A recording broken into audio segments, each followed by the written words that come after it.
잠깐 같이 기도드리겠습니다.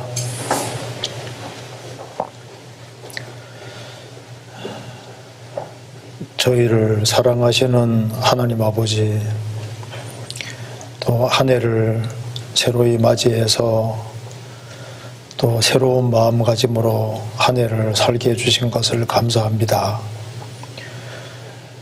저희들을 주의 보배로운 피로 구원해 주시고 또 주님의 은혜와 사랑 가운데 살게 해주시는 것을 감사합니다.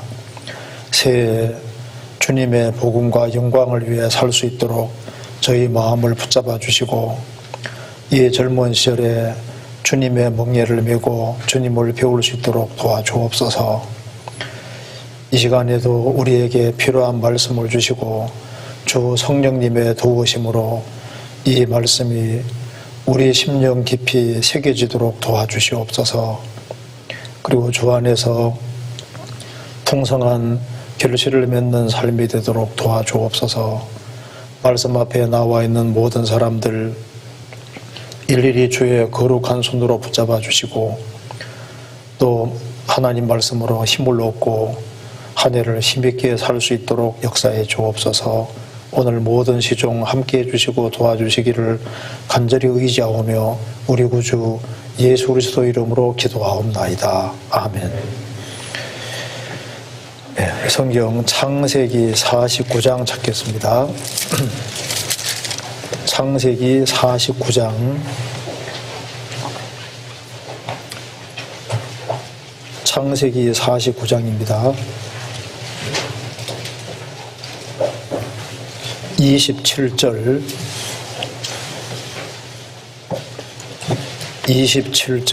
제가 읽겠습니다. 베냐민은 물어 뜯는 일이라 아침에는 빼앗은 것을 먹고 저녁에는 움킨 것을 나누리로다. 그 다음에 신명기 33장입니다.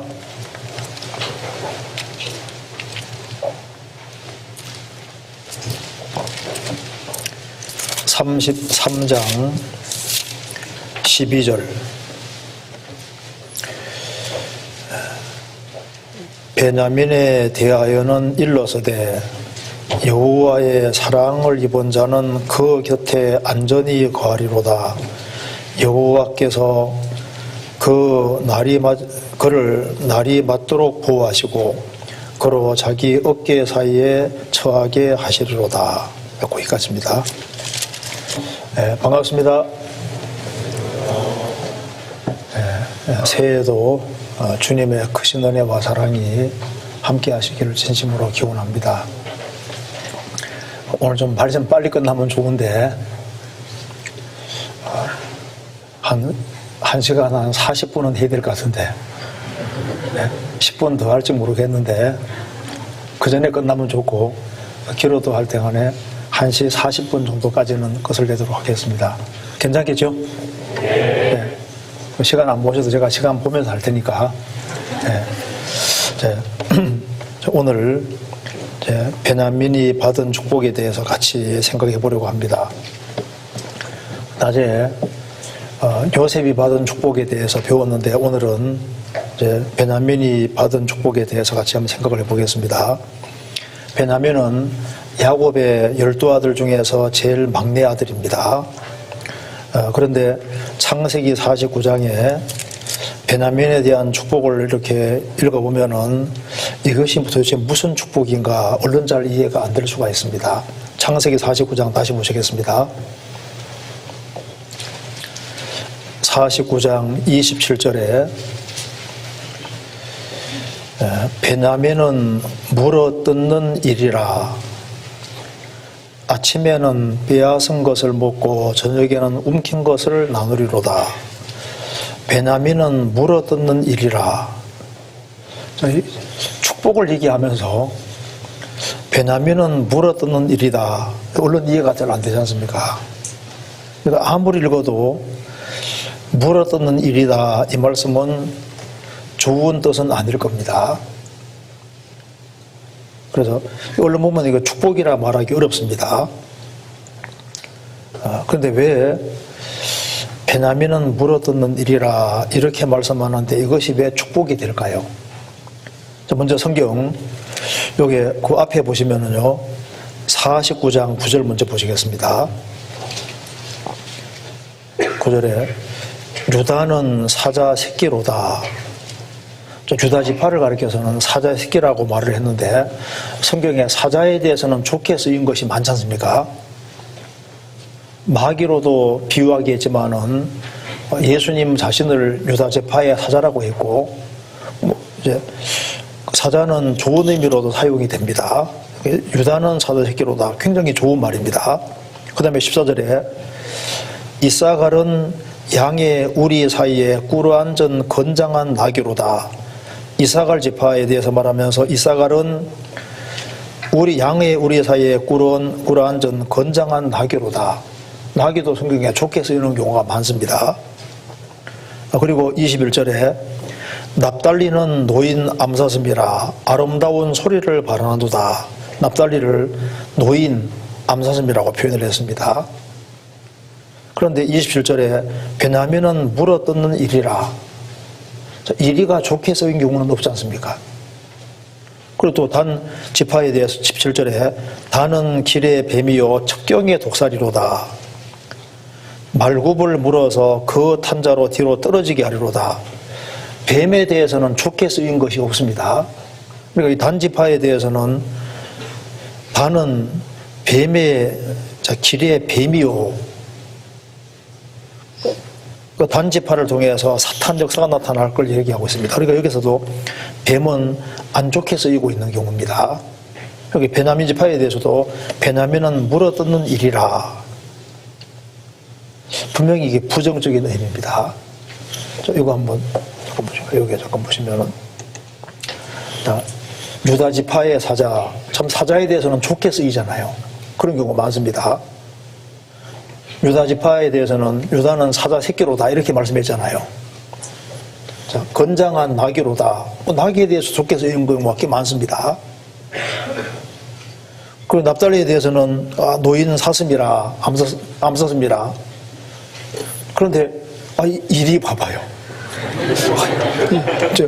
베냐민은 물어뜯는 일인데 물어뜯는 일이라. 물어뜯는 일이 분명히 안 좋은 얘기잖아요. 얼마나 무섭게 물어뜯는 일이라. 그래 분명히 이게 안 좋은 얘기인데 축복 속에 이렇게 기록이 되어 있는 겁니다. 27절에 베냐민은 물어뜯는 일이라. 자, 물어뜯는 일이라고 했는데 아침에는 빼앗은 것을 먹고 저녁에는 움킨 것을 나누리라. 자, 처음에는 아침하고 저녁에 나와 있는데 아침에는 빼앗은 것을 먹고 저녁에는 움킨 것을 나누리로다. 아침은 안 좋았는데 저녁에는 좋게 바뀌었습니다. 계속 움키고 잡아먹고 움키고 했는데 저녁에는 움킨 것을 나누리로다. 자, 이리가 나눈다는 건 물론 이해가 안 되잖아요. 자, 움켜 잡았는데 나중에는 움킨 것을 나누리라. 뭔가 변화가 생긴 겁니다. 처음에는 안 좋았다가 나중에는 좋아진 겁니다.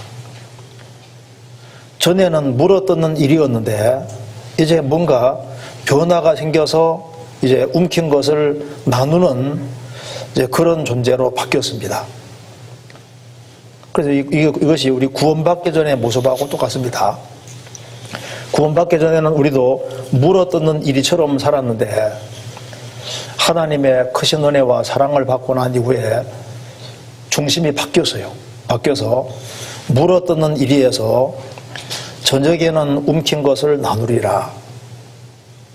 그리고 이번에 이제 오늘 여기 베냐민 지파의 베냐민에 대해서 이렇게 좀 우리가 배워야 되겠는데요.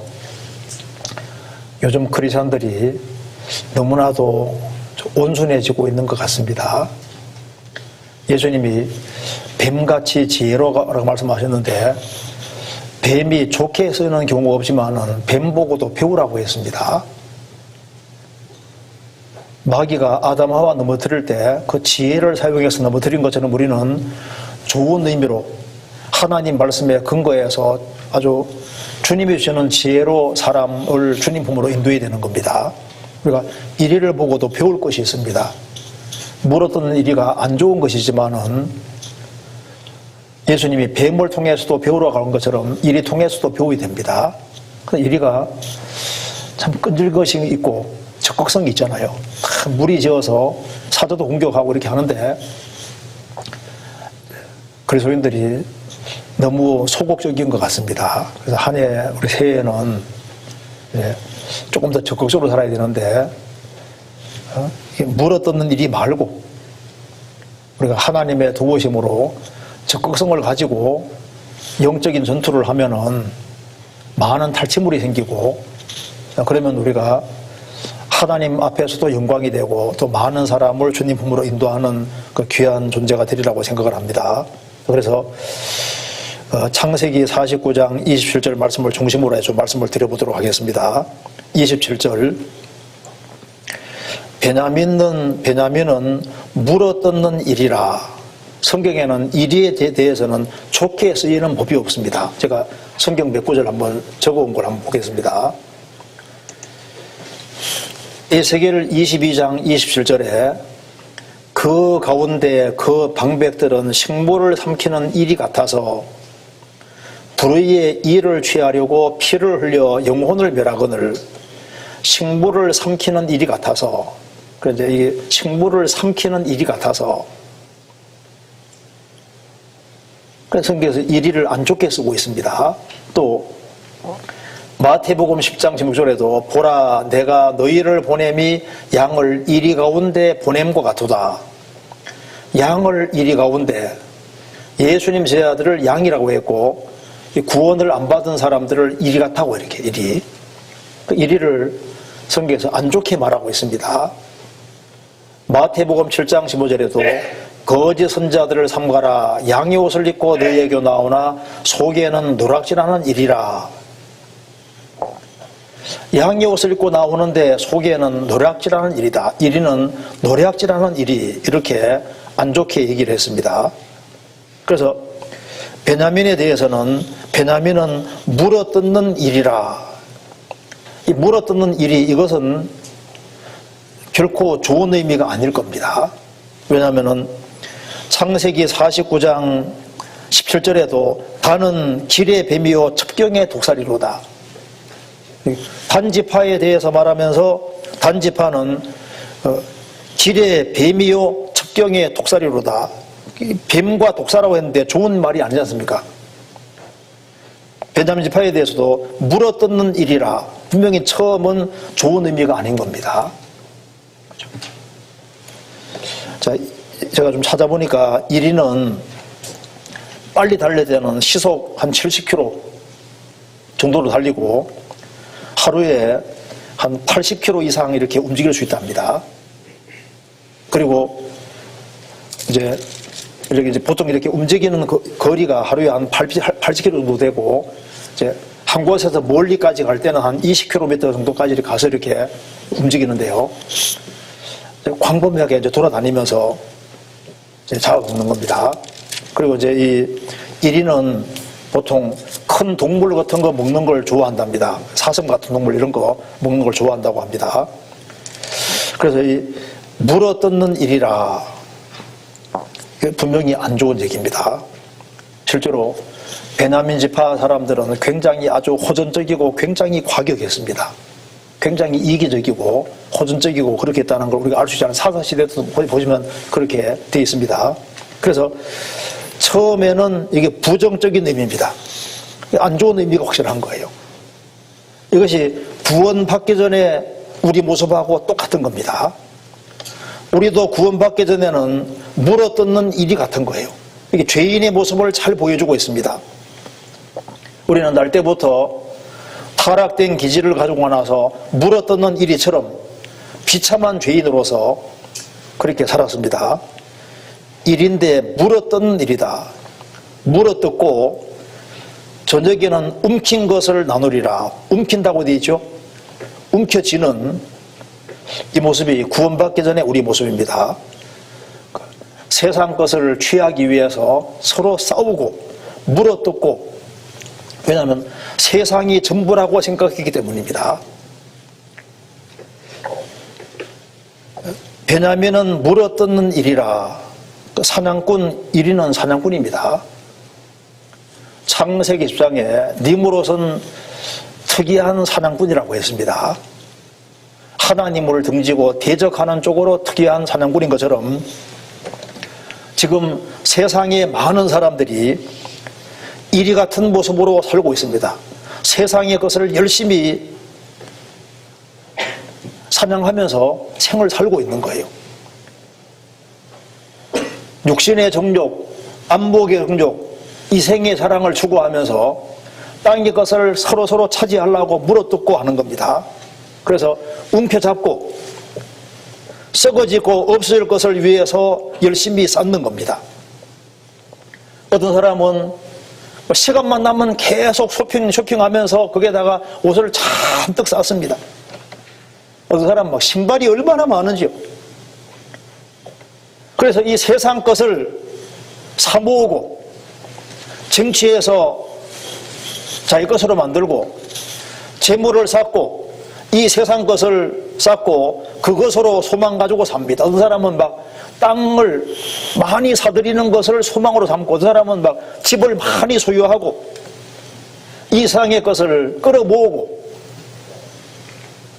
오로지 땅의 것을 위해 살아가는 모습하고 똑같은 거예요. 물어뜯는 일이라. 이것이 이제 우리 구원받기 전의 모습하고 똑같은 겁니다. 자, 쇠똥구리는 똥 위에 치고받고 싸우잖아요. 그죠? 여기 참 이 쇠똥구리 한번, 쇠똥구리는 이게 똥이 최고거든요. 똥 차지하려고 싸우는 거 한번 보셨습니까? 여기 한번 잠깐 보여드릴까요? 여기 한 대목 잠깐 봅시다.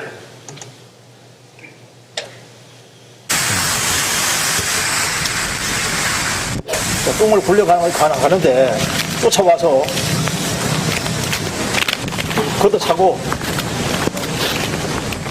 또 쫓아와서 막 치기받고 싸우는 거 봐봐요.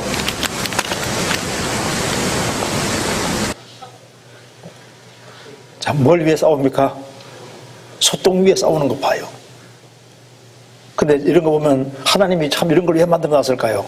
지금 많은 사람들이 우리가 약육강식의 세계 속에 산다고 생각하고 아주 호전적이고 도전적이고 막 치고받고 싸우고 해서 물어뜯고 자기 것으로 차지하려고 하는 이 모습하고 똑같은 거예요. 베냐민은 물어뜯는 일이라. 돈만 열심히 벌기 위해 살아가는 사람은 돈 사냥하고 있는 사람입니다. 사업을 늘리는 것이 목적이면 사업이 자기 사냥터라고 생각하는 거예요. 돈을 왜 그렇게 싸우지 않습니까? 더 많은 쾌락을 위해서 싸우고, 낭만파시인 바이런은 여성 편력이 굉장히 심해서 한 200명 이상의 사람을 이렇게 여성 편력을 가졌습니다. 평생 그거 하다가 결국은 죽는 거예요. 많은 사람들이 물어뜯는 일이와 같습니다. 우리도 구원받기 전의 모습이 이거와 똑같은 거예요. 그런데 우리가 세상 것을 추구해봤지만은 세상이 얼마나 허무한지를 빨리 깨달아야 됩니다. 성경에 전도서 다음에 아가서가 있습니다. 요한복음 4장에 이 물을 먹는 자마다 다시 목마를 것이다. 사마리 여자가 6번째 남편하고 살고 있지만 만족이 없습니다. 이 물을 먹는 자면 다시 목마를 것이다. 세상 것을 아무리 추구해도 더 목마를 뿐입니다. 남편을 계속 바꾸어도 참된 만족이 없다 그 말입니다. 내가 주는 물을 먹는 자는 또 주님이 주시는 물을 먹어야 됩니다. 내가 주는 물을 먹는 자는 영원히 목마르지 아니하리니 속에서 영생하도록 솟아나는 샘물이 되리라. 그를 믿는 자에 받을 성령 가르쳐 말씀하신 것입니다. 성령을 받을 때 참된 만족이 있는 겁니다. 그래서 아가서는 사랑을 말하는 책인데 전도서는 이 물을 먹는 자면 다시 못 마를 것이다. 세상 것을 추구해도 결코 만족이 없을 것이다. 아가서는 주님의 사랑을 참으로 깨달을 때 만족이 있을 것을 말씀하시는 겁니다. 그래서 21절에 베냐민은 물어 뜯는 일이라 아침에는 빼앗은 것을 먹고 저녁에는 움킨 것을 나누리라.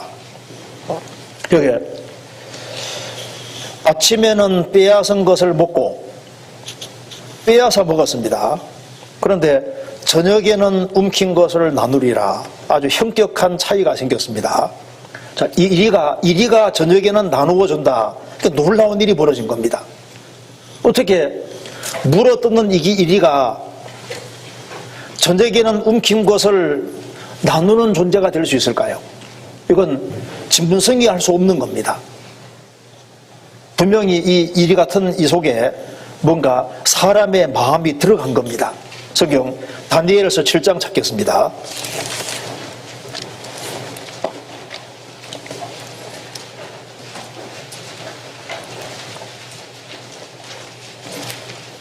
다니엘서 7장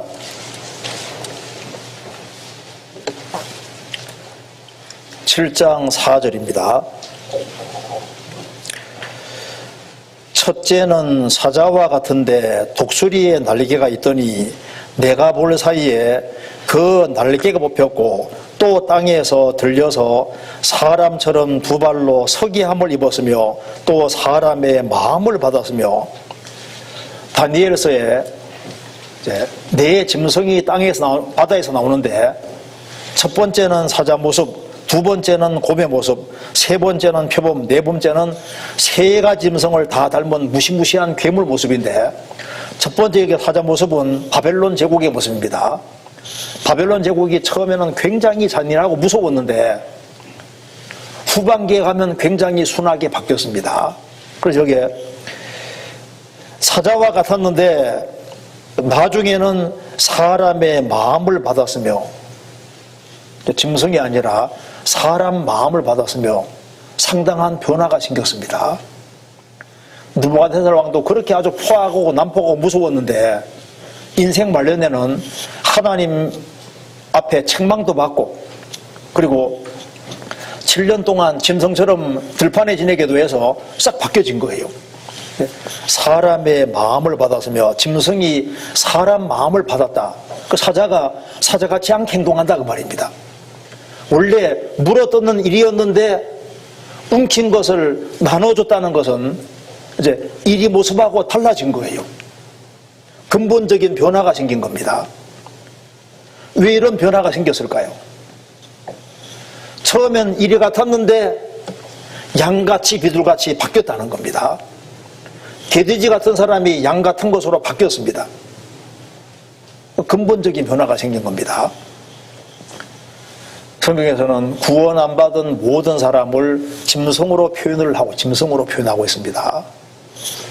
여기에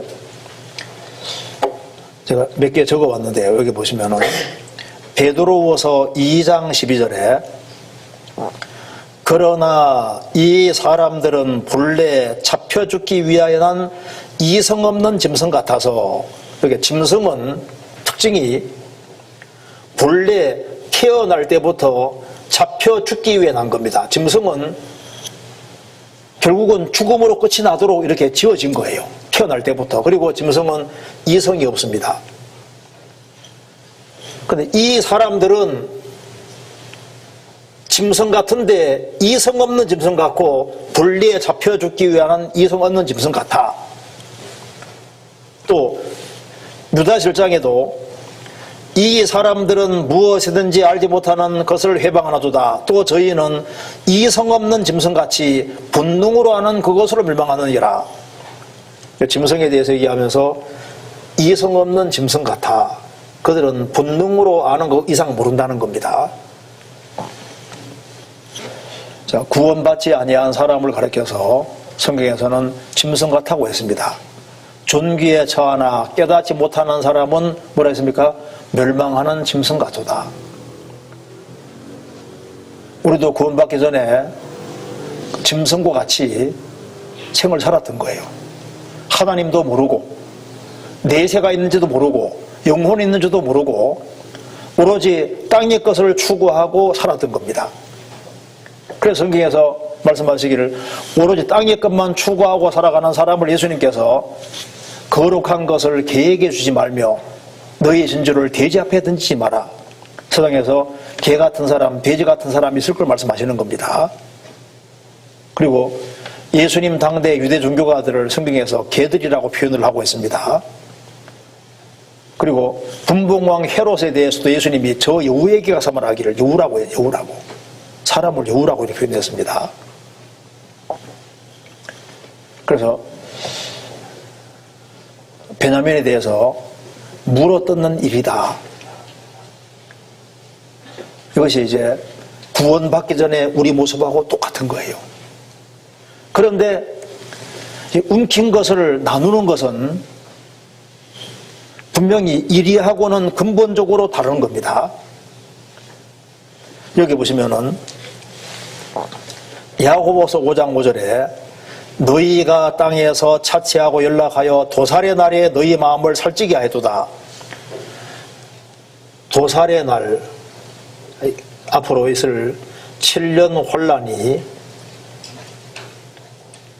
사실은 도살, 짐승 죽이는 날입니다. 그래서 자 여기 보시면은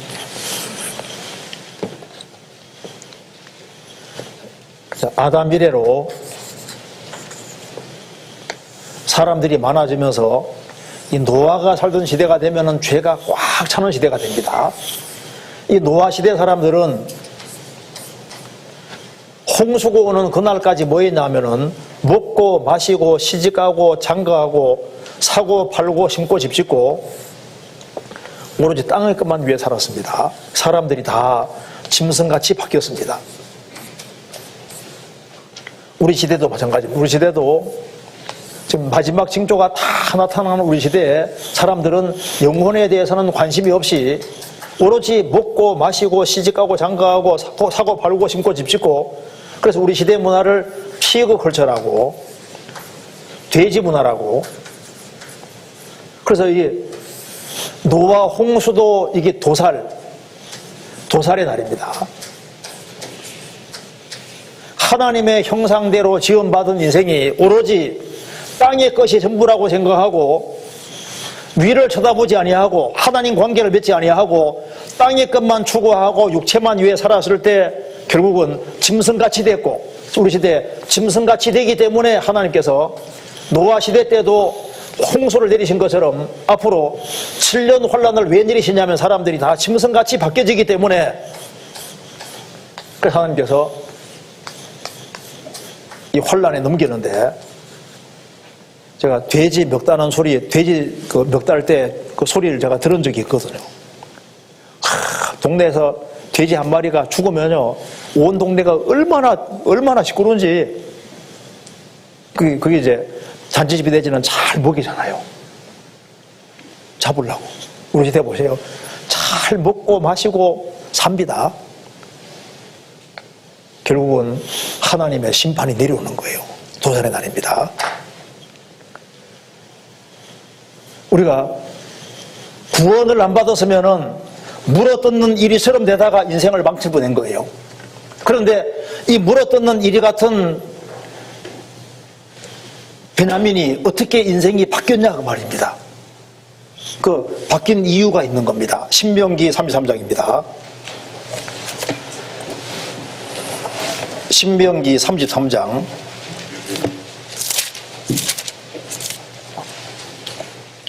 12절.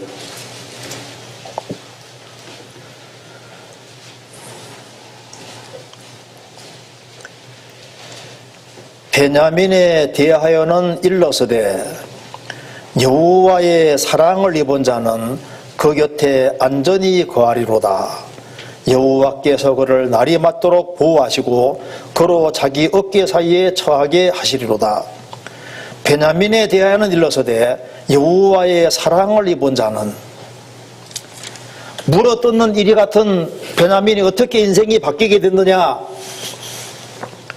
여호와의 사랑을 입은 자는, 그 사람을 무엇이 바꾸냐 하면은 여호와의 사랑을 입은 자, 그 하나님의 은혜와 사랑을 참으로 깨달을 때 그때 인생이 바뀌어지는 겁니다. 그래서 신약 시대로 말하면 회개와 신앙을 가질 때, 실제로 십자가 앞에서 죄짐을 벗고 성령이 그것을 믿게 해주실 때 하나님의 사랑이 마음에 딱 부어집니다. 그때 새로운 피조물이 되고 그 전에 사람과 사랑을 깨닫고 난 이후에 사람이 완전히 달라지는 겁니다. 그래서 물어뜯는 이리 같은 베냐민이 어떻게 대해서 인생이 확실히 바뀌어지느냐? 여호와의 사랑을 입은 자. 우리도 마찬가지. 우리도 물어뜯는 이리 같은 생을 살다가 어느 날 갑자기 십자가가 내게 다가오고 그 은혜와 사랑이 깨달아질 때 십자가 사랑이 마음에 부어진 겁니다. 로마서 5장입니다.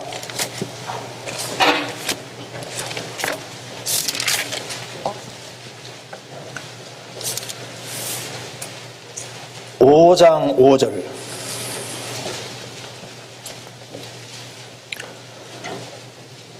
소망이 부끄럽게 아니함은 우리에게 주신 성령으로 말미암아 하나님의 사랑이 우리 마음에 부은 바 됨이니, 구원받을 때 하나님의 사랑이 우리 마음에 부어졌습니다. 사람을 무엇이 바꾸느냐? 여호와의 사랑을 입은 자, 사랑이 사람 마음을 바꾸는 겁니다. 그래서 짐승같이 살던 사람도 하나님의 사랑이 그 사람 속에 들어올 때 그 사랑은 사람 마음을 바꾸고 새로운 삶을 살게 만드는 겁니다. 그래서 확실한 믿음과 확실한 사랑은 사람을 이타적인 존재로 만드는 겁니다. 그래서 움킨 사람에서 움킨 것을 나누는 사람으로 바꿔지는데 그게 무엇이 기획되느냐? 여호와의 사랑을 입은 자. 그래서 우리가 하나님 은혜와 사랑을 깨달았다는 것은 젊은 시절에 얼마나 중요한 것인지 모릅니다. 우리가 그리스도를 발견하지 아니하면 우리 인생은 아무것도 아닌 거예요. 여기에 참 저는 이 말을 보면 굉장히 좋습니다.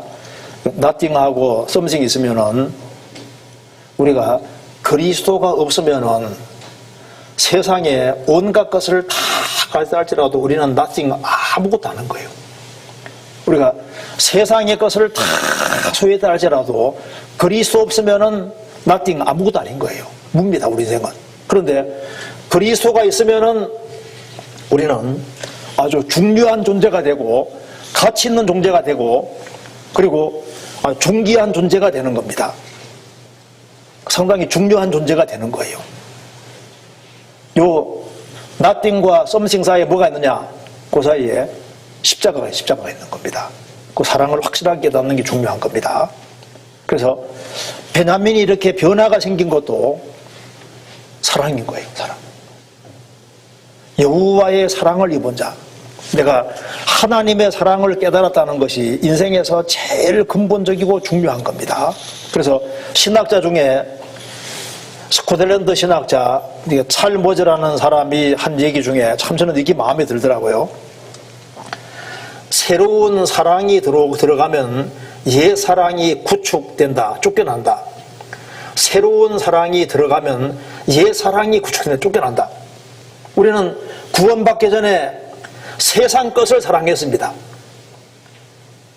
세상 것이 전부라고 생각하고 세상 것을 붙잡혀 살았는데 새로운 사랑이 들어가면 무슨 사랑입니까? 십자가 사랑, 하나님의 사랑입니다. 하나님의 사랑이 딱 들어오니까 옛 사랑은 힘을 잃는 거예요. 그 전에 좋아했던 것이 중요하지 않은 것으로 바뀝니다. 그래서 내가 십자가의 사랑을 이 젊은 시절에 깨달았느냐, 이것이 이제 가장 중요한 문제고, 그리고 이 사랑이 아주 확실한 사람은 세상을 힘있게 살 수가 있는 겁니다. 지구상의 모든 짐승에게 새끼 사랑하는 마음을 넣어주신 분이 하나님이십니다. 지구상의 모든 것도 결국은 사랑이라는 것이 제일 중요한 주제라는 걸 우리가 알 수가 있습니다. 노래도 보면 사랑에 대한 얘기가 굉장히 많고, 그 사람은 사랑받을 때 세상이 살만한 거예요. 그런데 부모님의 사랑, 또 친구의 사랑, 세상 사랑은 제한되어 있습니다. 그런데 절대자의 사랑, 그 하나님의 그 사랑, 그 확실한 것이 중요합니다. 그래서 여호와의 사랑을 입은 자, 그 사랑을 우리가 받고 있는 겁니다. 그런데 우리가 이 젊은 시절에 하나님 나를 얼만큼 사랑하고 있을까, 이것을 정말 깨달을 수만 있다면은 젊은 시절에 살 힘이 정말 크게 생길 수 있습니다. 요한계시록 1장 찾겠습니다.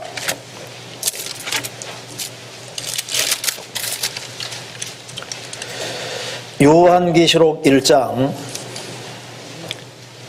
3절.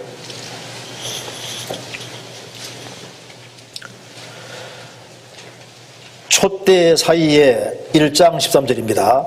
촛대 사이에 인자 같은 이가 발에 걸리는 옷을 입고 가슴에 금띠를 띠고 머리와 털의 희기가 흰 양털 같고 눈 같으며 그의 눈은 불꽃 같고, 제가 여기에 해당되는 이제 혹시 사진이 있을까 싶어 찾아보니까 여기 잠깐 보시면요,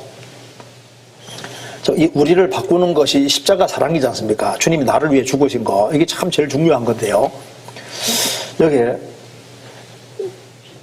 촛대 사이에 인자 같은 이가 있는데 그 머리와 털의 희가 흰 양털 같고 눈 같다고 했습니다.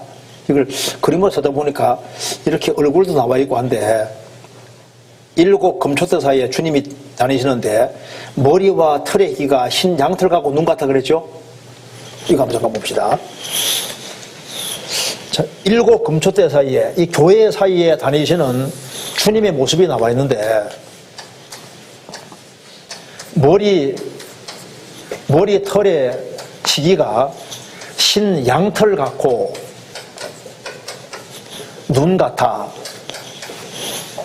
양털 같다는 것은 이사야 1장에서 말한 대로 너희 죄가 주홍같이 붉을지라도, 진홍같이 붉을지라도 양털같이 되리라. 눈과 같이 되고 양털같이 된다고 했는데, 머리털의 희기가 양털 같고 눈 같다는 것은 예수님은 우리를 깨끗하게 하시는 분이라는 것을 가리키는 동시에, 잠언에서도 머리털이 하얀 것은 나이가 오래됐다는 얘기입니다. 나이가. 그 젊은 사람은 머리가 감았지만 노인 되면 머리가 하얘지지 않습니까?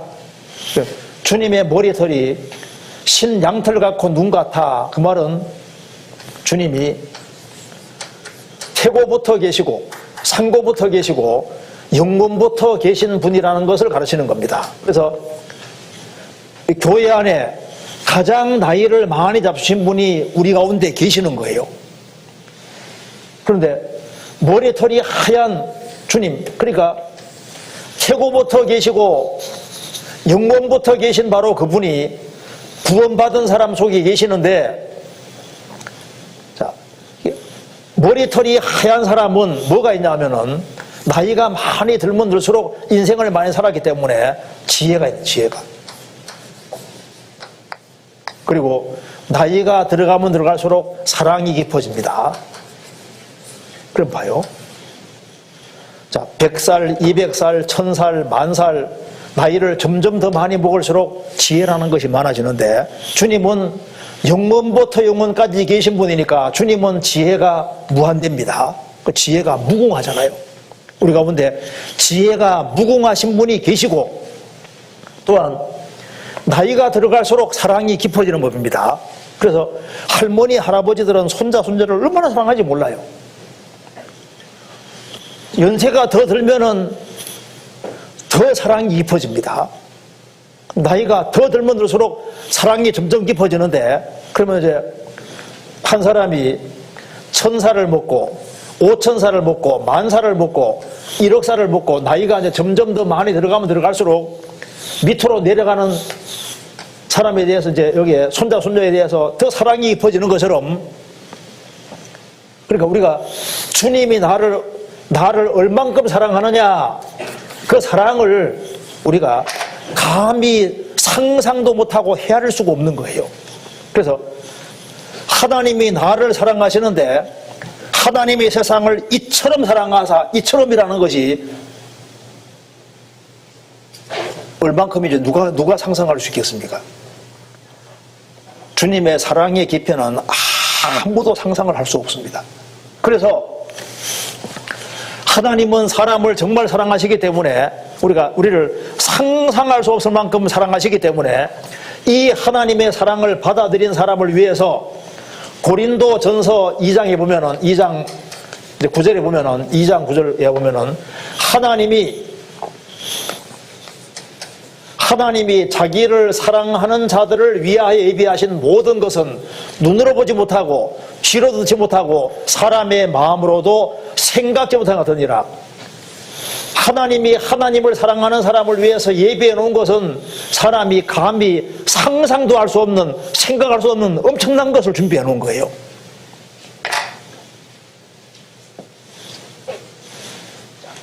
우리를 사랑하죠. 그래서 이 젊은 시절에는 하나님의 사랑을 더 많이 깨달을 필요가 있고, 절대자는 나를 정말 사랑하신다. 그러니까 사랑이 마음속에 확실히 들어가면은 심차게 생활을 할 수 있고, 그리고 주님을 닮아갈 수가 있는 겁니다. 성경 아가서 1장입니다.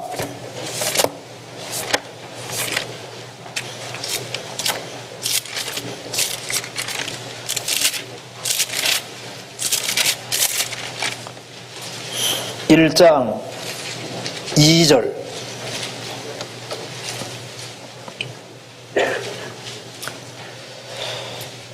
내게 입맞추기를 원하니 내 사랑이 포도주보다 나음이로구나. 아가서는 솔로몬과 술람비 여인 간의 사랑을 그리는 겁니다. 솔로몬이 내게 입맞추기를 원하니 너의 사랑이 포도주보다 나음이로구나. 주님이 내게 입맞추기를 원하니 주님의 사랑은 포도주보다 나음이로구나. 그죠? 주님의 사랑은 포도주보다 나은 사랑입니다. 근데 왜 주님의 사랑을 여기 왜 포도주로 비유했을까요? 포도주를. 여기 다시 한번 보시면요. 내게 입맞추기를 원하니 내 사랑이 포도주보다 나음이로구나. 왜 주님의 사랑을 포도주보다 낫다고 표현했을까요? 이 포도에서 나오는 포도주, 그러니까 포도주보다 나은 사랑. 왜 포도주보다 낫다고 했을까요? 너의 사랑이 포도주보다 나음이로구나. 자, 이 뭘 말하냐면은,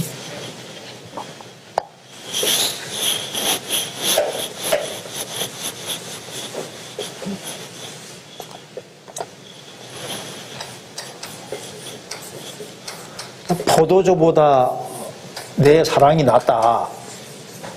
이게 포도주의 좋은 측면을 지금 말하는 겁니다. 포도주가 하는 역할 중에 좋은 역할이 있는데, 이 말에 대해서 포도주 먹으란 말이 아닙니다. 또 이런 말 듣고서 포도주 술 먹으라는 얘기가 아니고, 포도주의 좋은 측면을 말한다고 해가지고 술 먹으라고 얘기를 하는 게 아니고 주님 사랑과 비교를 해보는 겁니다.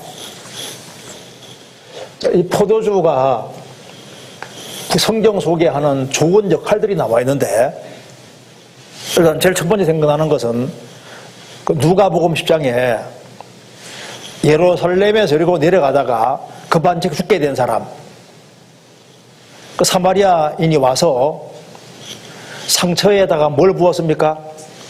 포도주를 부어요. 포도주. 그 포도주는 무슨 역할을 하냐면 제일 첫 번째 치료하는 역할을 합니다. 치료. 치료용으로 포도주가 쓰였던 거예요. 그래서 내 사랑은 포도주보다 나음이로구나. 이 말대로 주님의 사랑은 사람 영혼을 치료시키는 사랑인 거예요. 그래서 이 십자가 주님의 사랑은 영혼을 치료시키고 죄를 해결시켜주고 사람을 거듭나게 하고 죽은 영혼을 살려주는 역할을 하는 이제 그런 사랑이다 그 말입니다. 포도주는 상처를 낫게 하는데 도움 주는데 주님의 사랑은 죄와 허물로 죽었던 영혼을 살리잖아요. 그리고 포도주는 주께서 내 마음에 두신 기쁨은 저희의 곡식과 새 포도주의 풍성한 때보다 더하니이다. 포도주는 기쁨을 가리키는 거니까 주님의 사랑은 무슨 사랑이냐 하면은 사람에게 기쁨과 즐거움을 주는 사랑입니다. 그래서 주님의 사랑을 깨닫고 나면은 영혼에 뭐가 생깁니까? 영혼에 기쁨이 생기고 감사가 생기잖아요. 그래서 주님의 사랑은 기쁨 주는 사랑입니다. 그래서 포도주가 들어가면 사람을 유쾌하게 만들고 상쾌하게 만들고 힘을 줍니다. 주님의 십자가의 사랑을 생각할 때마다 우리 마음속에 기쁨이 생기고 감사가 생기고 확신이 생기고 주님의 그 십자가의 피의 효력이 너무나도 확실하기 때문에 그래서 우리가 넘어지면 또 일어날 수 있고 힘이 있는 거예요. 젊은 시절에는 넘어지기도 쉽습니다. 내 같은 게 무슨 신앙생활해. 그런데 십자가 보면은 또 살 힘이 생기고 또 일어날 수 있는 거예요. 아이고, 빈대도 낯짝이 있지. 내가 이렇게 넘어지는데 주님 나를 싫어하실 거야. 아닙니다. 주님의 사랑은 무한하기 때문에 또 일어나고 또 나아갈 수 있습니다. 왜? 그 사랑이 무한한 사랑이잖아요. 그리고 포도주는 떠들게 하는 거라고 했습니다. 술 많이 먹으면 떠들잖아요. 그처럼 주님의 사랑은 참 신기한 것은 사람에게 활기를 주는, 힘을 주는, 명랑하게 하는 사랑이 맞잖아요. 말 없는 사람도 큰 주님 은혜와 사랑을 깨닫고 나면 이거 자꾸 전해주고 싶죠. 얘기해주고 싶잖아요.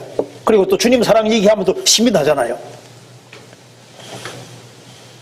사람이 너무나도 힘들 때 포도주 같은 걸 마시고 하면은 슬픔을 잊습니다. 그처럼 주님의 사랑은 슬픔을 잊게 만들고 좌절하지 않고 일어나게 만드는 그런 사랑인 거예요. 포도주는 서먹서먹한 사람도 같이 먹고 마시면은 이게 이제 서로 하나로 묶는 역할을 합니다. 그잖아요. 그런데 참 놀라운 것은 주님의 사랑을 딱 깨닫고 나면 주님 사랑은 하나 되게 하는 특징이 있는 거예요. 친밀하게 만들어주는 그런 사랑입니다. 그리고 포도주는 술 많이 먹으면 마셔도 아프지 않잖아요. 주님의 사랑은 참 그 신기한 사랑입니다. 여러 가지 환난과 역경을 이기게 만드는 그런 종류의 사랑인 거예요. 그래서 주님의 은혜와 사랑을 입은 바울 사도는 전도하는 과정에서 얼마나 많은 매를 받기도 하고 감옥에 들어가기도 했지만은 얼마나 씩씩했습니까? 그 모든 어려움을 다 이겼는데 이유는 주님 사랑에 관건되어서 이긴 거예요. 성경에 보면은 맑은 포도주란 말이 나와 있는데 주님의 사랑은 아주 깨끗한 포도주, 찌꺼기가 없는 세상에서 가장 순수하고 가장 열렬한 사랑이 있다면은 십자가 사랑밖에 없는 겁니다. 절대자는 깨끗하고 순결하시고 순수하신 분인데 섞인 것이 전혀 없는 분인데 그분의 사랑은 절대적으로 순결하고 깨끗한 거예요. 그러게 오래된 포도주를 했습니다. 포도 중에 오래된 포도주는 비싸잖아요. 주님의 사랑만큼 오래된 사랑은 없습니다. 가장 오래된 사랑. 이 우주 만물이 창조되기 전부터 하나님은 사랑이셨고 우리 한 사람 한 사람이 다 하나님의 마음속에 있는 겁니다. 아주 오래된 사랑. 그런 사랑이 바로 주님이 가지고 계신 사랑입니다. 그래서 주님 사랑은 포도주보다 낫다. 맞잖아요. 그래서 여기에 정리를 해보면은 여기에 포도주보다 나은 사랑. 그래서 주님 사랑은 포도주보다 낫죠.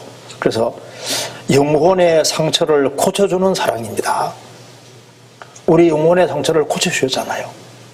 그리고 우리가 상처받을 때 상처를 어루만져주고 깨끗하게 해주시는 치료시키는 사랑, 그리고 우리에게 기쁨을 주시는 사랑을 주신 겁니다. 우리 영혼을 유쾌하게 하는 사랑을 주셨습니다. 그리고 명랑하고 활기 있게 하는 사랑, 친밀하게 하는 사랑, 형제자매들을 아주 친밀하게 살릴 수 있게 하는 그런 사랑을 주셨고, 그리고 환난과 역경 어려운 것을 다 이기게 하는 그런 사랑을 우리가 받고 있는 거예요. 그리고 주님 사랑은 맑은 포도처럼 깨끗하고 순수한 사랑, 이건 아주 오래된 사랑입니다. 오래된 사랑. 오래된 포도주란 말씀대로 가장 오래된 사랑, 가장 절대적이고 완전한 사랑, 이런 사랑이 우리에게 있고, 그래서 이 사랑은 최상급의 사랑입니다. 최상, 이거보다 더 좋은 영원한 사랑은 없습니다. 그래서 베냐민이 물어뜯는 일인데 어떻게 돼서 움킨 것을 나누는 존재로 바뀌었느냐? 성경 말씀하기를 여호와의 사랑을 입은 자, 그 사랑 때문에 바뀐 거예요. 우리도 마찬가지. 우리를 바꾼 이유는 무엇입니까? 어느 날 십자가를 깨달은 거예요. 십자가에서 주님 사랑을 다 깨달은 겁니다. 성령이 내 속에 들어오셨고 내 마음에 감동을 주고 사랑이 부어져서 바꿔지는 거예요. 다시 보시겠습니다. 신명기 33장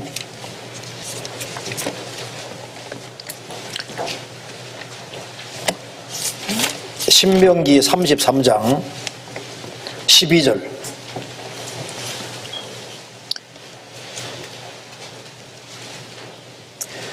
베냐민에 대하여는 일러서되 여호와의 사랑을 입은 자는 그 곁에 안전히 거하리로다. 자, 여호와의 사랑을 입은 자는 그 곁에 안전히 거하리로다. 여기에 여호와의 사랑을 입은 자라고 말한 이후에 그 곁이라고 해서 곁에.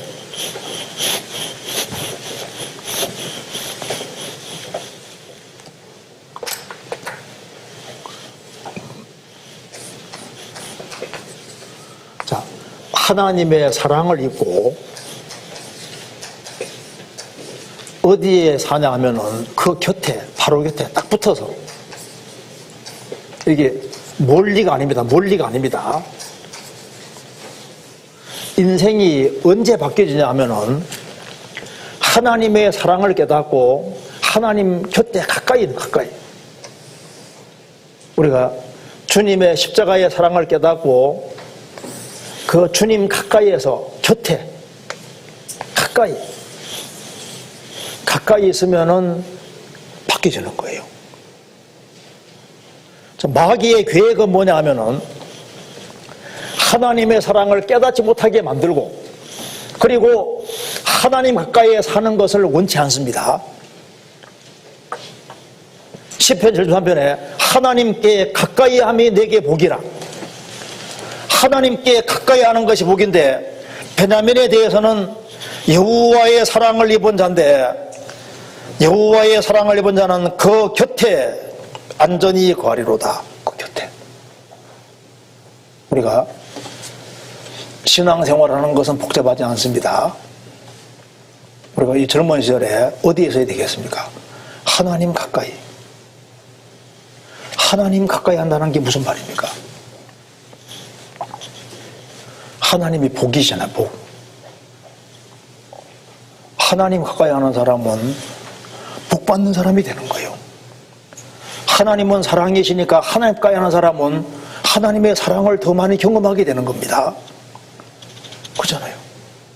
하나님은 빛이신데 하나님 가까이 하는 사람은 주님 빛을 훨씬 더 많이 받게 되는 겁니다. 그래서 하나님을 가까이 하는 젊은 시절에 하나님을 가까이 하고 하나님을 최대한 가까이 하려고 노력하는 그 사람은 부족한 게 있어서도 주님 가까이 하려고 매달리는 사람은 하나님의 축복을 받습니다. 야곱은 얍사바다 교활하다 간사하다는 뜻이지만은 야곱이 잘하는 것이 뭡니까? 매달리는 것. 그래서 야복강가에서 그는 주님께 매달렸고 거기에서 하나님이 축복했다고 했습니다. 부족한 것이 많아도 나는 주님 곁을 떠나지 않겠습니다 하고 주님께 매달리는 사람, 그 사람은 하나님이 크게 축복해 주십니다. 시편 148편입니다.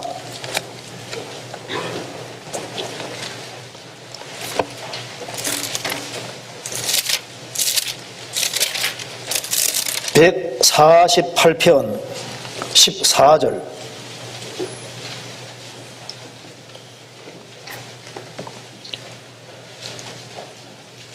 저가 그 백성의 뿔을 높이셨으니 저는 모든 성도 곧 저를 친근히 하는 이스라엘 자손의 찬양거리로다. 할렐루야. 저가 그 백성의 뿔을 높이셨으니 저는 모든 성도는 곧 저를 친근히 하는 이스라엘 자손. 주님을 친근히 하는 것이 인생에서 핵심적으로 중요한 요소입니다. 우리가 누굴 가까이 살아야 되겠습니까? 하나님을 가까이 하고 살면은 하나님의 복을 받습니다. 하나님의 빛을 받고 하나님의 사랑을 받고, 그래서 즐거움 속에서, 확신 속에서, 소망 속에서 생을 살 수 있게 되는 겁니다. 사실 신앙생활에서 최고 정통은 뭘까요? 하나님 가까이 하는 것이 최고 정통인 거예요. 아무리 많은 걸 알다고 할지라도 주님 멀리하면 빵점이 되는 겁니다. 내가 아무리 아무것도 몰라도 주님을 가까이 하는 사람은 주님이 그 사람에게 지혜도 주시고 다 주셔요. 그래서 주님을 멀리하는 것은 인생의 실패로 나가고 젊은 시절에 신앙생활을 망치게 하는 것이 되는 겁니다. 그래서 베냐민은 주님 곁에 가까이 있는 거예요. 신명기 다시 보시겠습니다. 33장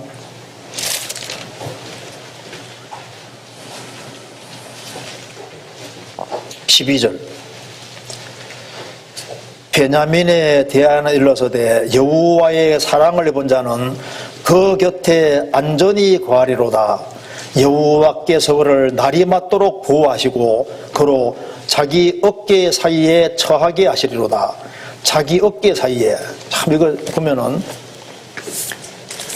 여호와의 사랑을 입은 자는 그 곁에 안전히 거하리로다. 제일 안전한 곳이 바로 하나님 가까이입니다. 여호와께서 그를 낮이 맞도록 보호하시고, 하나님 가까이 있는 사람은 하나님께서 안전히 거하고 낮이 맞도록 보호하시죠. 그리고 그로 자기 어깨 사이에 처하게 하시로다. 자기 어깨 사이.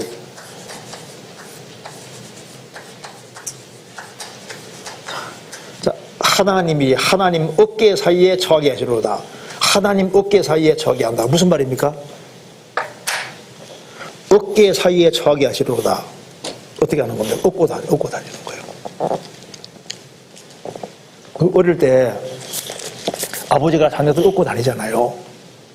자녀가 맨 업고 다니려 도망 다니고 하면 안 되잖아요.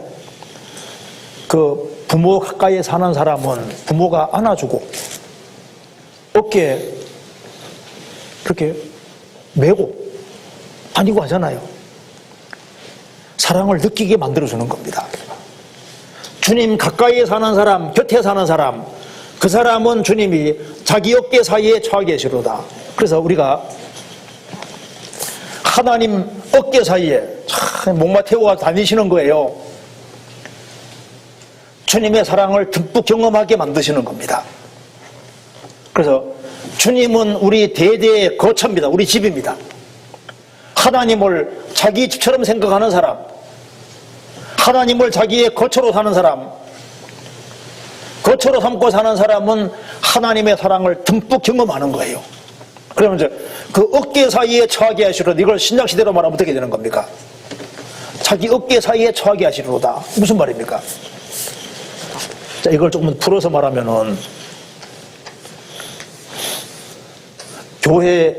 주님은 머리시고,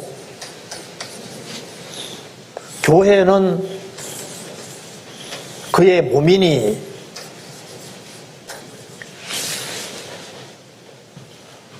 자기 어깨 사이에 처하게 하시로다. 주님을 머리로 받드는 사람들이, 주님을 정말 사랑하는 사람은, 주님 곁에 있기를 갈망하는 사람은 자기 어깨 사이에 처하게 하시리로다. 그 사람은 틀림없이 주님께서 교회가 뭔지를 발견하게 해주실 것이고, 교회 안에서 딱 자기 위치를 딱 차지하고 거기에서 주님의 공급받는 속에서 주님 사랑을 듬뿍 경험하며 살게 해주시는 겁니다. 그래서 주님의 사랑을 잊고 주님 곁에 살기를 갈망하는 사람은 주님께서 어깨 사이에 처하게 하시리로다. 주님 가장 가까이에서 공급받는 것을 느끼게 해주시고 심차게 살 수 있고, 그리고 귀하게 쓰임받게 주님께서 만들어주시는 거예요. 그래서 이 아가서에 보면, 여기 잠언 31장에 현숙한 여인을 말하면서, 현숙한 여인에 대해서 말하면서, 현숙한 여인은 자기를 위하여 아름다운 방석을 만든다. 이 방석이 히브리어로는 이불도 되고 방석도 되고 테피스리도 됩니다.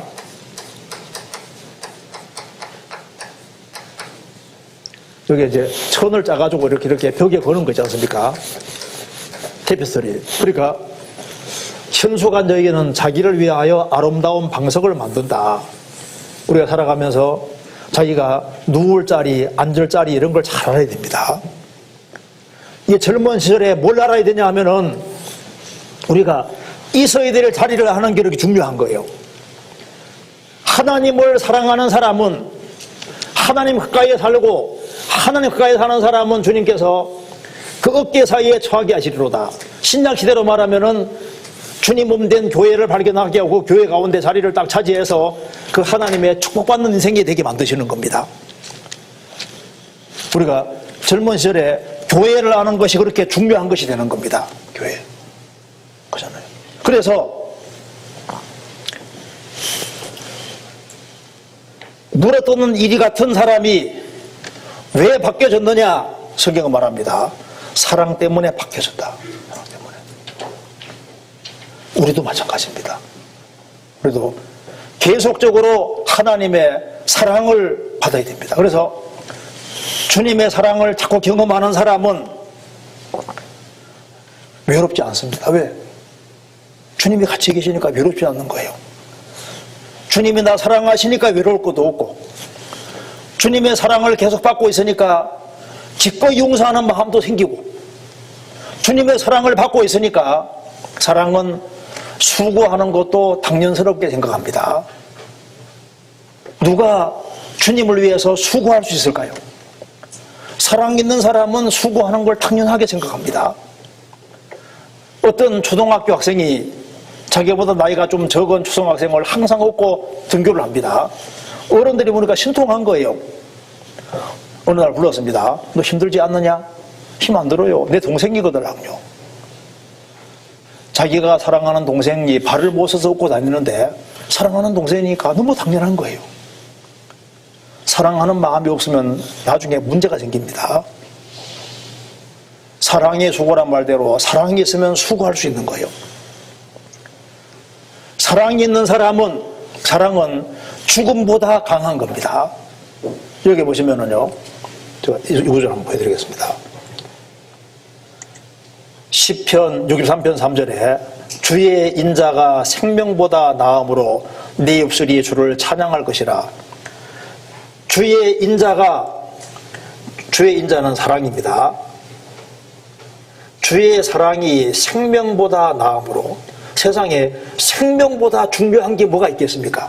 그런데 그냥 사랑 말고 주님의 사랑은 생명보다 낫다. 그래서 역사 속에서 주님의 은혜와 사랑을 깨달은 사람 중에 순교를 당한 사람이 그렇게 많다는 거 아시죠? 통계적으로 한 6천만 명이 넘습니다. 그리스도의 사랑이 끌려서 6천만 명 이상이 목숨을 버렸습니다. 주의 사랑은 인자보다 낫다. 주의 사랑이 있는 사람은 선교하러도 멀리까지 가고 온갖 희생과 수고를 다 하고 목숨까지 다 걸고 그렇게 하는 겁니다. 그 사랑이 가장 중요한 거예요. 사랑이 있으면 담대할 수 있습니다. 시편 31편에 여호와를 사랑하는 너희여 여호와를 사랑하라. 그다음 뭡니까?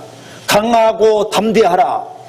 강하고 담대한 게 먼저가 아니라 사랑하라 말이 먼저 나와 있고 그 뒤에 담대하랍니다. 성경 찾아보시겠습니다. 시편 31편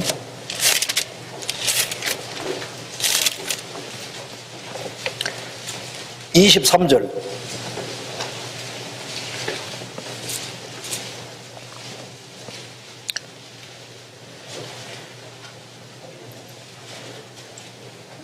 너희 모든 성도들아 여호와를 사랑하라. 24절 강하고 담대하라. 여호와를 바라는 너희들아. 여호와를 바라는 너희들아. 제일 먼저 너희 모든 성도들아. 일부가 아닙니다. 모든 성도들아 여호와를 사랑하라. 그 다음에 강하고 담대하라. 여호와를 바라는 너희들아. 이 세상이 아주 험악한 세상이기 때문에 이 세상에서 주님의 뜻을 행하고 역사를 이루기 위해서는 강하고 담대해야 됩니다. 그러기 위해서는 먼저 너희 모든 성도들아 여호와를 사랑하라. 여호와를 사랑하는 사람은 우상을 발로 밟을 수도 있는 거예요. 성경 에스겔 20장입니다.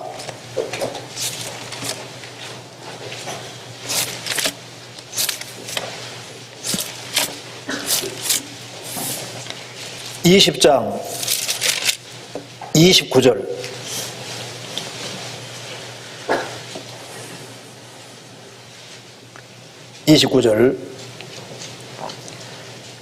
이에 내가 그들에게 이르기를 너희가 다 나는 너희가 다니는 산당이 무엇이냐 하였노라. 그것을 오늘날까지 바마라 일컫느니라. 1번 밑에 히브리 말로 바마는 산당이란 뜻인데 바는 다닌다는 뜻이요 마는 무엇이냐. 이스라엘 백성들이 우상 숭배하기 위해서 부지런히 다니고 있는데 그 바마 산당이란 뜻인데 바와 마 그게 도대체 뭐냐 그 말입니다. 아무것도 아닌데 엉뚱한 짓 하고 있다는 거예요. 사람들이 뭔가 세상 것을 위해서 바쁘게 다니고 쫓아다니는데 구원받은 사람 보면 그게 바마한 거예요. 도대체 다니는 게 도대체 뭐냐? 아무것도 아니다 그 말입니다. 하나님의 사랑을 깨닫고 살아가는 사람은 세상 사람들이 추구하는 그걸 봤을 때 시시하게 보이고 참 어리석게 보이고 그게 바마 도대체 그게 뭐냐 그 말입니다. 다 부지런한 짓을 하고 있다 그 말입니다. 시각이 달라지는 거예요. 다시 보시겠습니다. 창세기 49장. 그래서 여기에 27절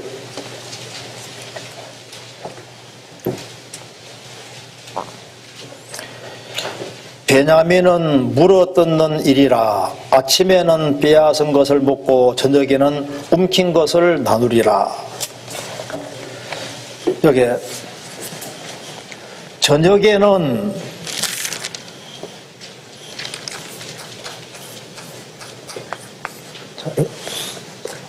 전년으로 하면 안 되지. 저녁 분명히 저녁에서 아침으로. 이스라엘은 하루 시작이 저녁입니다. 저녁에서 아침으로. 저녁에는 아침에는 빼앗은 것을 먹고 저녁에는 움킨 걸 나누리라. 그래서 아침에는 빼앗은 것을 먹고 저녁에는 움킨 것을 나누리라. 그래서 아침에는 빼앗은 것을 먹었는데 저녁에는 움킨 것을 나눌 것이다. 여기 보면은 여기 아침과 저녁 사이에 요 차이가 생긴 요것이 뭐라 그랬습니까? 사랑.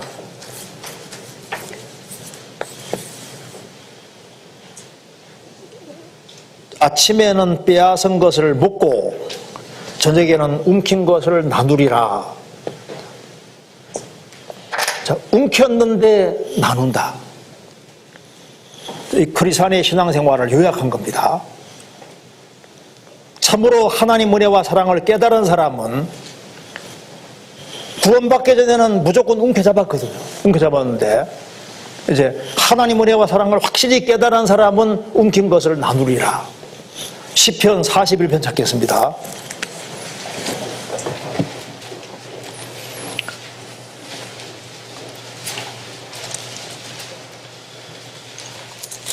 시편 41편 1절.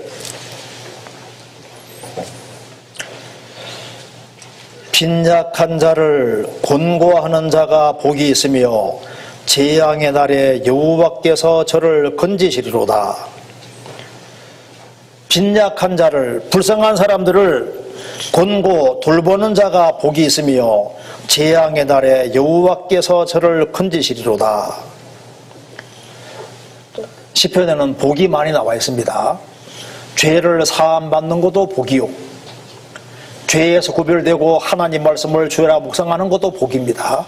그런데 삶 속에서 진짜 복은 빈약한 자, 가난하고 불쌍한 사람을 돌보는 자가 복이 있으며 재앙의 날에 여호와께서 저를 건지시리로다. 불쌍한 사람들이 보이는 사람이 복이 있는 거예요. 그래서 불쌍한 사람들을 보고 돌봐준다는 것은 구원 안 받은 사람을 구원받도록 하고 연약한 사람들을 세워주고 힘을 주는 것을 가리키는 겁니다.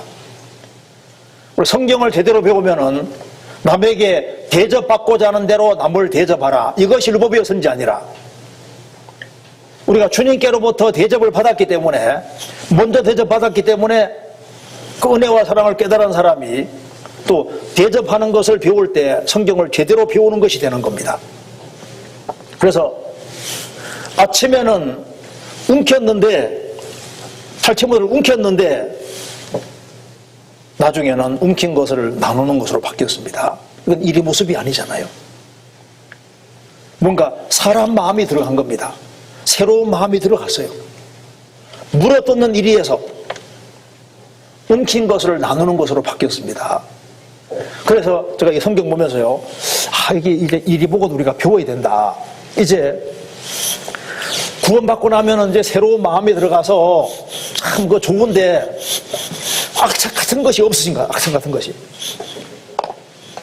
그전에는 막 악착같이 막 이제 땅의 것을 모으고 쌓고 이렇게 하려고 했는데, 이제 구원받고 나면은 이제 세상이 너무나도 허무한 걸 알았기 때문에 이제 마음이 풀어져 가지고요, 그냥 그저 좋은 사람으로 돼 가지고 악착 같은 게 좀 적어졌다고. 이제 구원받고 나면은 세상 사람보다 더 아주 부지런하게 악착같이 주님 영광을 위해 살아야 되는데 그렇지 않은 거예요. 이리 보면은 집단 생활을 하잖아요. 그리고 이제 공격하는 거 보면 아주 매섭게 공격해가지고 탁 이렇게 하는데, 그걸 보고서 우리가 주님이 뱀복으로도 배우라고 한 것처럼 우리가 이리 보고도 좀 배워야 되거든요. 사냥감 추적할 때 봐요, 막 끈질기잖아요. 그거 보면 젊은 청년들이 힘이 있을 때 요걸 얻어먹으면서도 불쌍한 영혼을 건지기 위해 저렇게 아주 악착같이 이렇게 사냥하듯이 악착같이 전도하고 이렇게 해서 기어코 주님 품으로 인도하려는 그런 열정을 가지고서 그게 구원받고 난 다음에 그게 있어야 되는데, 그게 너무나도 없지 않느냐 이런 생각이 들고 참 아쉬운 마음이 듭니다. 그래서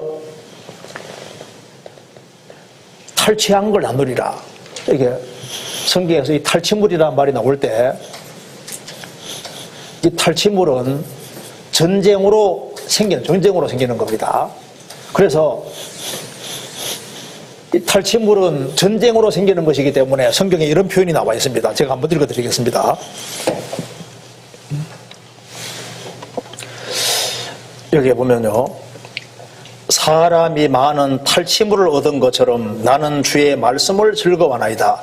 사람이 많은 탈취물을 얻은 것처럼 주의 말씀을 즐거워하나이다. 이 하나님 말씀을 깨달아가는 것도 탈취물을 얻는 사람은 전쟁에 얼른 것처럼 하나님 말씀을 젊은 시절에 깨닫는 것도 영적인 전쟁을 많이 치러야만 하나님 말씀이 많이 깨달아지는 겁니다.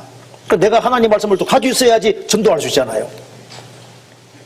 그런데 C.T. 스터더가 쓴 책 중에 초콜릿 군병이라는 말이 있는데, 그 책이 있는데요. 초콜릿 군병, 초콜릿은 해만 뜨면 그냥 쓸어내려 버리잖아요. 녹아버리잖아요. 우리 시대의 젊은이들이 힘이 없다 그 말입니다. 근데 여기 물었던 일이, 이거 좀 안 좋지만요, 그리스도인들이 정말 아주 살아있는 운동자를 가지고서 정말 이거 불쌍한 영혼을 건지기 위해서 아주 그 악착 같은 모습이잖아요. 이런 모습이 있으면 그거 참 좋을 것 같아요. 근데 죄질한 말은 아니고 그런 정신과 마음이잖아요. 그 아주 적극적이고 강권해서 사람들을 구원하라고 말씀하는 것처럼 그런 강권하는 열정, 이런 것이 우리 시대에 많이 식어져 가고 있는 것 같습니다. 그래서 여기에 탈취물을 나누리라. 다윗은 영적인 전쟁을 많이 치렀기 때문에 탈취물이 많이 생겼고, 그래서 이스라엘에게 굉장한 유익을 줬지 않습니까? 우리도 마찬가지입니다. 우리도 한 해를 돌이켜봤을 때 내가 무슨 영적으로 무슨 축복을 많이 받았으며 내가 얼마나 사람에게 나누었을까. 주님께로부터 받은 것을 나눠야 되는데 난 도대체 무엇을 나눴는가. 그리고 우리가 새해 시작하는 쯤에 생각을 해볼 수가 있습니다. 그리고 이제 올해는 내가 하나님의 사랑을 입은 사람으로서 내가 하나님께 무엇을 받았으며 내가 또 무엇을 나눠야 될지를 진지하게 생각을 할 필요가 있습니다. 그렇잖아요. 그래서 움킨 것을 나누리라. 그래서 주님께로부터 받은 것을 우리가 나누어주는 삶이 우리 신앙생활인데, 우리가 주님께로부터 한없이 많은 것을 받았습니다. 우리가 하나님께로부터 정말 내가 하나님께로부터 선물로서 받은 것이 굉장히 많습니다. 하나님이 아들과 함께 모든 걸 우리에게 은사로 주시고 우리에게 필요한 생명과 경건에 속한 모든 걸 주시고 우리 신앙생활에 필요한 걸 다 주셨는데, 우리가 이걸 하나님께로 열심히 받아서 받은 것을 하나님께로 돌리고, 그 다음에 내가 받은 것을 내가 형제자매에게 돌리고, 내가 이웃에게 돌리고, 주변에 불쌍한 영혼들이 많이 있는데 그 영혼들에게 이걸 움킨 것을 나누리라. 열심히 나눠주는 삶을 살아야 되는데, 아직도 우리는 타락된 기질이 있기 때문에 주님께로부터 받은 것은 많은데 받은 것을 안 나누는 거예요.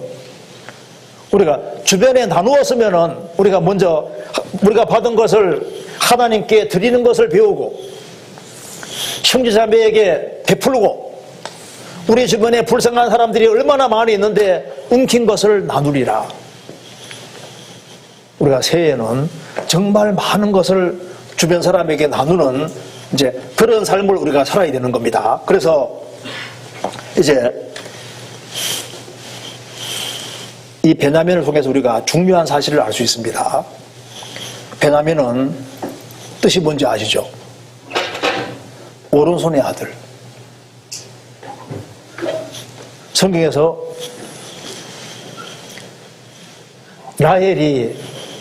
어머니 라헬이 자식을 낳을 때 너무나도 고통하는 속에서 낳으며 죽었습니다. 그래서 이름을 베논이라고 이름을 지었습니다. 베논이 슬픔의 아들이라 그런 뜻입니다. 아버지는 이것을 바꾸어서 베냐민이다, 오른손의 아들이라고 이름을 바꿨습니다. 슬픔의 아들이 아니라 오른손의 아들. 우리도 하나님 앞에 슬픔을 끼치는 슬픔의 아들이 아니라 오른손 아들, 하나님 손에 붙잡혀서 쓰임받고 하나님 손에 들려서 영광 돌리는 그런 오른손의 아들이 되어야 되는데, 우리가 십자가의 사랑을 생각하면 생각할수록 우리는 오른손의 아들이 될 겁니다. 그래서 이 오른손의 아들, 이 창세기에 나와 있는 여기에 축복에 딱 맞는 사람이 있습니다. 누군지 아시죠? 바울사도. 바울사도는 구원받기 전에 뭐였습니까? 물었던 일입니다. 성경 찾아보시겠습니다. 사도행전 9장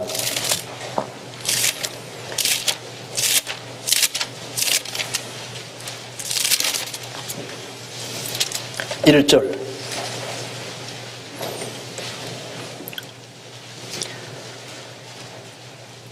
사울이 주의 제자들을 대하여 여전히 위협과 살기가 등등하여 제사장에게 가서 다메섹 여러 회당에 갈 공문을 정하니, 이는 만일 그 돌을 좇는 사람을 만나면 물론 남녀하고 결박하여 예루살렘으로 잡아오려 함이라. 사울이 행하여 다메섹에 가까이 가더니 홀련히 하늘로서 빛이 저를 둘러 비추는지라.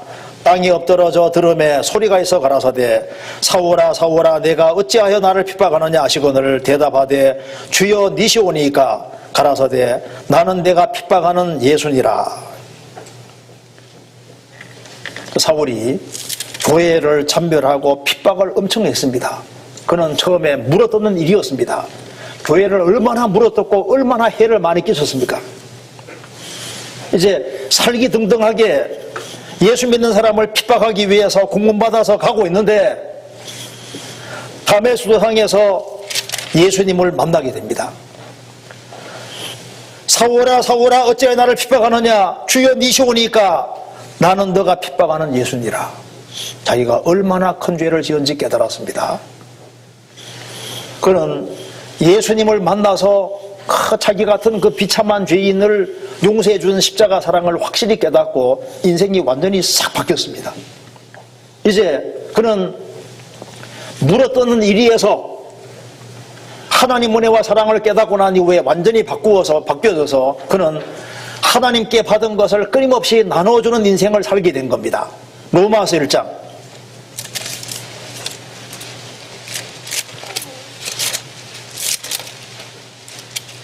1장 11절.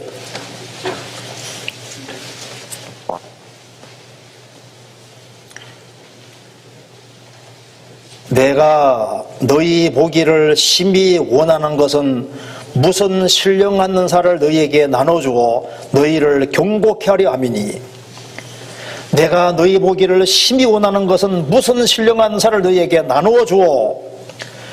왜 이 나누어 주려는 마음을 가졌냐 하면은 그는 하나님께로부터 많은 것을 받았습니다. 5절에 말한 대로 은혜도 받고 사도의 직분도 받았고 은사도 받고 많은 것을 받았기 때문에 받은 것을 나눠주기를 원했고, 그는 은혜와 사랑을 받았기 때문에 이것을 빨리빨리 다른 사람에게 전해주기 원했습니다. 15절. 그러므로 나는 할 수 있는 대로 로마에 있는 너희에게도 복음 전하기를 원하노라. 그렇게 핍박하던 사울이 완전히 바뀌어져서 그는 끊임없이 주는 사람으로 바뀌었고, 3차에 거쳐서 전도하면서 많은 교회를 세웠습니다. 그럼 넘치는 수고를 하면서 끊임없이 나눠주는 삶을 살았습니다. 삭개오도 세리상입니다. 그런데 그가 예수님 만나고 난 이후에 뭐라 했습니까? 내가 내 재산의 절반을 가난한 사람에게 나눠주겠습니다. 내가 혹시 남의 물건 토색한 것이 있으면 5배나 4배나 갚겠습니다. 움켜잡는 삭개오가 나누어주는 사람으로 바뀌어졌습니다. 이런 변화가 왜 생겼냐면은 예수님이 들어갔기 때문입니다. 아침에는 움켰는데 저녁에는 움킨 것을 나누리라. 인생이 후반전에 달라졌습니다. 후반전이 더 중요한 거예요. 나눠주는 삶을 살아가는 이런 삶으로 바뀌었습니다. 우리의 손이 움켜잡는 손에서 예수님 만난 이후에는 손이 바뀌었습니다. 왜? 십자가가 우리를 바꾼 겁니다. 주님의 손이 어떤 손입니까? 죄인을 어루만진 손이고 우리를 대속해 준 손입니다. 예수님이 우리 대신 손에 못이 박혔습니다. 이제 은혜와 사랑을 깨달은 사람은 이제 이 손 가지고 뭘 합니까? 주님께 받은 것을 우리가 나눠주는 손이 되는 겁니다.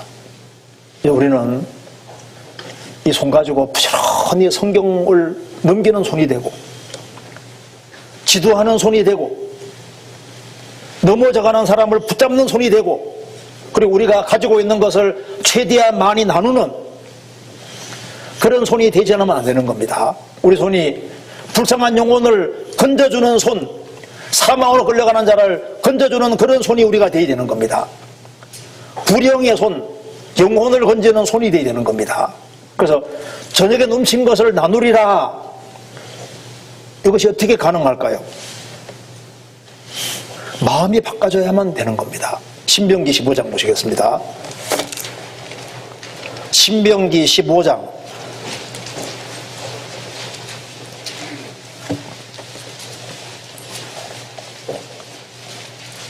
7절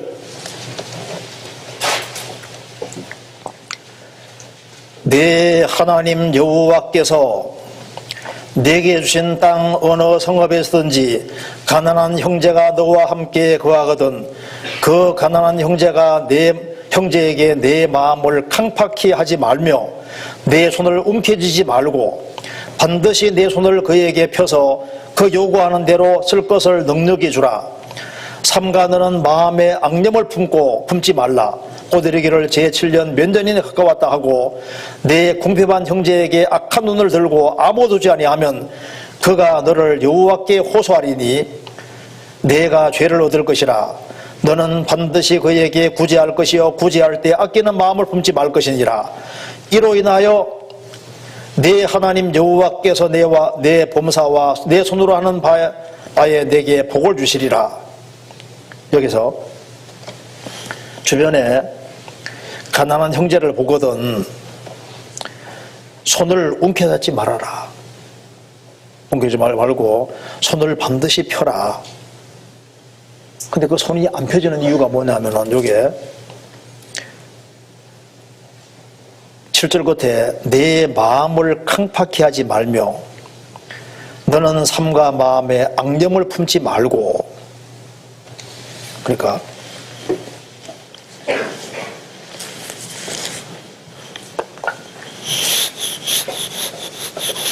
이게 손과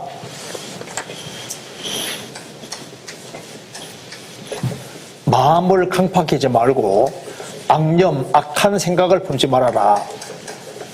이 생각입니다. 생각. 그러니까 이 손과 마음과 생각은 연결되어 있는 겁니다. 그래서 이 마음이 하나님의 도움을 받고 하나님의 사랑을 경험하고 하나님 말씀을 계속 배우면은 이 하나님의 사랑과 하나님 말씀이 마음과 생각 속에 들어가면은 이 마음이 생각이 바꾸고 마음이 바꿔지잖아요.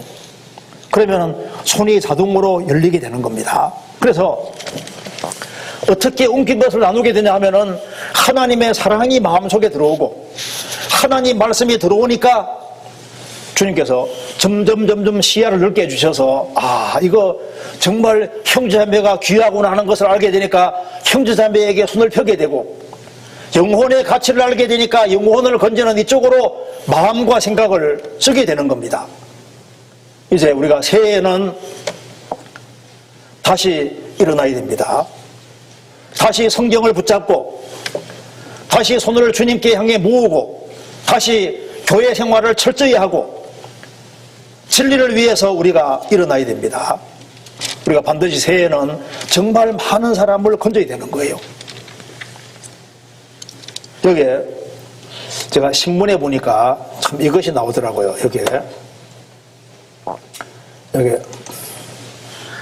지수에 대해서 하면서 지능지수 IQ잖아요.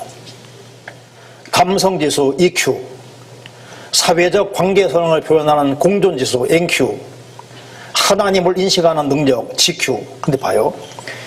이게 IQ가 높고 감성지수가 높고 뭐 이런 것보다 훨씬 중요한 것이 뭡니까?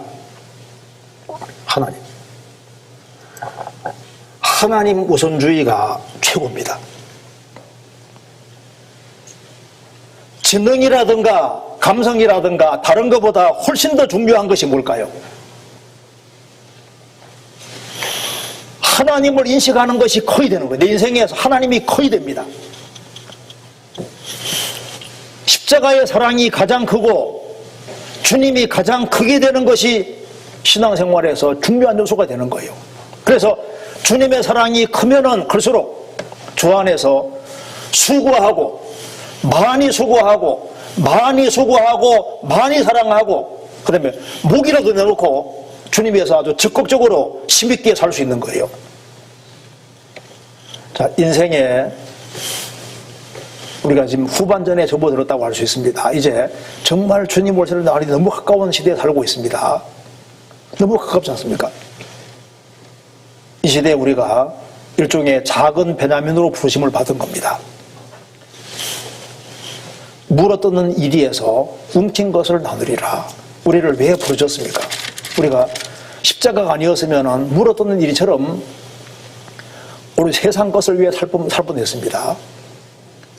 하나님께서는 우리에게 사랑을 주셨고 주님 가까이 살게 하시고 어깨 사이에 처하게 하시고 우리에게 넘치는 은혜와 사랑을 부어주고 계십니다. 왜? 이 젊은 시절에 할 일이 있기 때문에 우리도 일종의 작은 베냐민으로서 베냐민이 참 저돌적입니다. 아주 공격적입니다.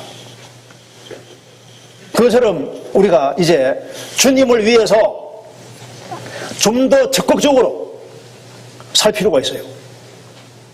움킨 것을 나누되 아주 더 멀리 나눠주는 것이 필요합니다.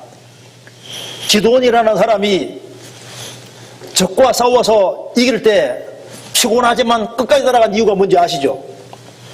자기 형제들이 죽은 거예요.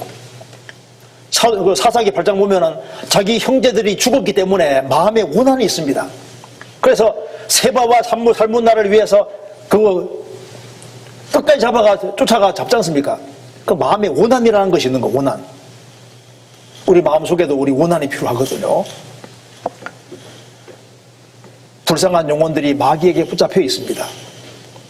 그들을 건지기 위해서는 우리의 희생이 필요하고 우리의 수고가 필요한 겁니다.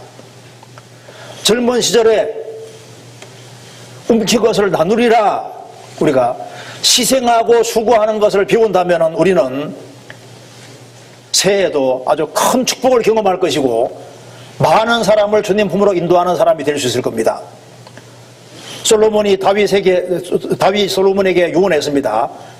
마지막 유언이 너는 힘써 대장부가 되라.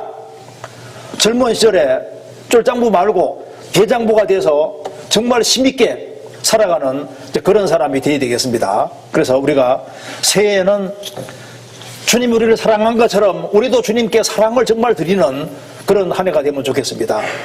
여기 찾아보니까 참 이 그림이 좀 멋있게 마음에 좀 들더라고. 이게 마음에 안 들어요? 야, 주님은 우리를 이렇게 사랑하셨는데 나도 주님께 사랑을 돌려드려야 되겠다. 어떻게? 움킨 것을 나누리라. 우리가 주변 보면은 나눠줄 것이 너무 많습니다. 우리 도움 필요한 사람들이 많습니다. 우리의 조그마한 선행들, 그런 것들이 영혼을 건지는 길이 될 겁니다.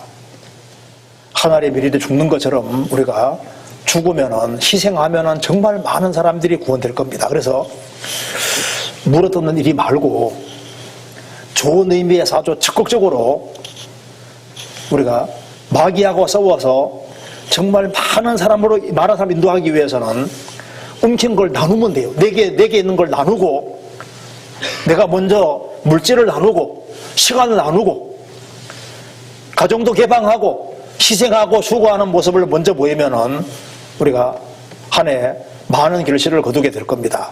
예, 여기까지 말씀드리겠습니다. 수고했습니다. 같이 기도하시겠습니다. 자비로우신 우리 아버지 하나님, 저희들을 주의 보배로운 피로 구원해 주신 것을 감사합니다. 젊은 시절에 불러주시고 주 안에서 주의 사랑 가운데 살게 해주시는 것을 감사합니다.